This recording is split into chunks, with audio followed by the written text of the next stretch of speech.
Comment trouvez-vous vos idées de sujets? J'habite en Argentine, ce qui fait qu'en fait nos médias sont absolument contrôlés par notre gouvernement. Donc on ne peut pas vraiment se fier à ce qu'on lirait dans les médias classiques, les grands journaux on va dire. Donc je m'informe beaucoup auprès de blogs en général ou de journalistes vraiment indépendants et qui sont dans les régions en général. Parce que sur Buenos Aires, on peut dire que les histoires sont assez classiques et les histoires vraiment importantes, les histoires intéressantes, elles sont dans les provinces, elles sont là où en général les journalistes ne vont pas. Donc voilà, ou sinon au hasard, si on a des rencontres, pour Tabac Commenteur ça a été le cas.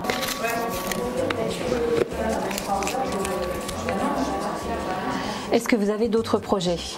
Oui, bien sûr, j'ai plein de projets, mais je travaille particulièrement sur deux films. Un film plutôt positif et qui est une série en fait, une série de portraits de gens qui sont résilients. C'est-à-dire qu'en fait, à partir de choses qui leur sont arrivées, voilà, ils se sont réparés, on peut dire ça comme ça, et ils nous réparent par leur expérience. Et puis je travaille sur un long documentaire sur la traite des femmes à visée d'exploitation sexuelle. Quel conseil donneriez-vous à un jeune documentariste? Alors déjà de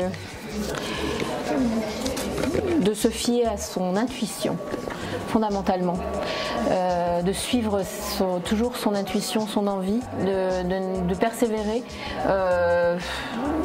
ne pas hésiter à finalement prendre sa caméra et d'y aller tout seul, parce qu'on n'a pas toujours, on en parlait avec des collègues, le plus difficile aujourd'hui c'est de trouver des financements, de trouver des chaînes, etc. Il ne faut pas attendre finalement d'avoir une réponse, parce que voilà, il ne faut pas laisser passer le temps, il faut prendre le temps aussi il faut prendre le temps de prendre le temps. Il faut garder toujours à l'esprit qu'on travaille avec l'humain.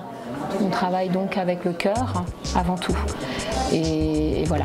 Je pense que pour moi c'est le conseil le plus que je pourrais donner comme conseil. Voilà.